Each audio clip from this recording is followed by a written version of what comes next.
happen. He didn't think he'd be kissing my ass. He really didn't. দর্শক, যেই Saudi আমেরিকাকে তাদের ত্রাণকর্তা ভাবতেন, সেই সৌদি কর্তৃপক্ষের সামনেই ডোনাল্ড ট্রাম্প যে ভাষায় অপমান করেছেন সৌদিকে, তাতে খুবই স্পষ্ট হয়েছে যে ট্রাম্প সৌদির উপর খুবই নাখোশ।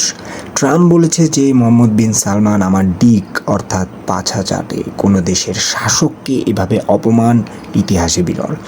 ট্রাম্প সরাসরি সৌদির শাসক এবং সেই দেশটিকে ব্যাপক তুচ্ছ-তাচ্ছিল্য করেছে, যা খুবই দৃষ্টিকটু ছিল।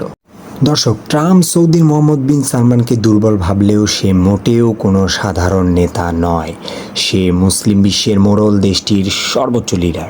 ট্রাম্প ভেবেছিলেন বাদশাহ সালমান দায়িত্ব নিয়ে অন্যান্য মিডল ইস্ট কান্ট্রিগুলোকে এই যুদ্ধে জড়াবে, কিন্তু ট্রাম্পের শত জোরাজুরি সত্ত্বেও মোহাম্মদ বিন সালমান এমন কিছুই করেননি। বরং সংযুক্ত আরব আমিরাত চাচ্ছে ইরানের সাথে যুদ্ধ করতে।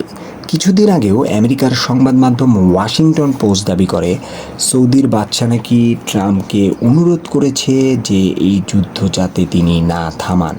কিন্তু কয়েকদিন পর এসে ট্রাম্পের এভাবে জনসম্মুখে সালমানকে আজে বাজে বলাই প্রমাণ করে ওয়াশিংটন পোস্ট ইচ্ছে করে ভুল তথ্য প্রচার করে ইরানকে সৌদির বিপক্ষে খেপিয়ে তুলতে চেয়েছিল।